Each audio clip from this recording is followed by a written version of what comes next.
Hey guys, so today I want to show you how I'm going to propagate my pothos plant. So he's a little sad, but I want to make a new plant that's going to sit on these shelves in the bathroom that my husband made for me.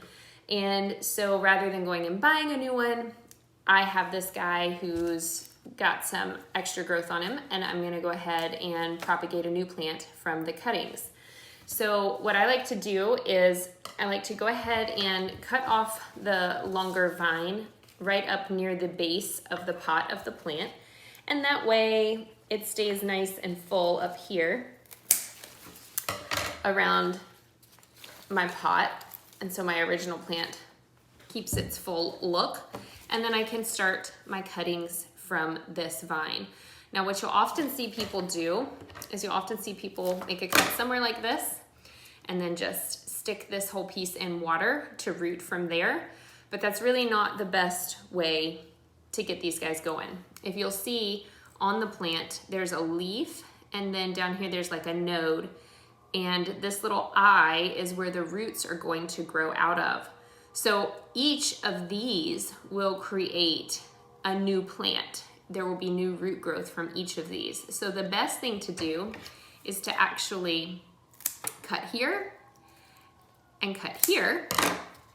And this is the part that we'll put in water. You can see on this the little eye, and then you'll see the leaf. So every single one of these will create a plant. What will not actually root as well, surprisingly, is the end of the vine. I don't usually bother rooting that. It just doesn't root as well. But all the other, wow, all of a sudden, I don't know if you guys can hear that. The ambulances and the fire trucks are going crazy.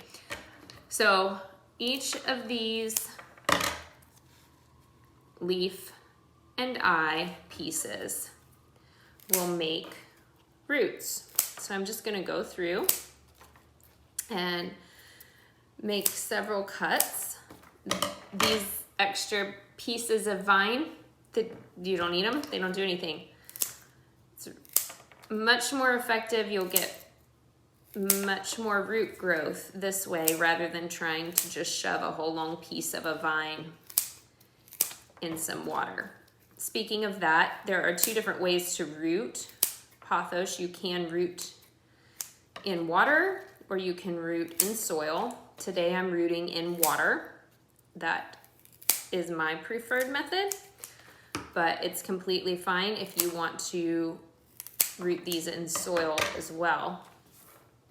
The key to the rooting at this point is that they need a decent amount of light. It does not need to be direct light at all, but you also want them to stay warm.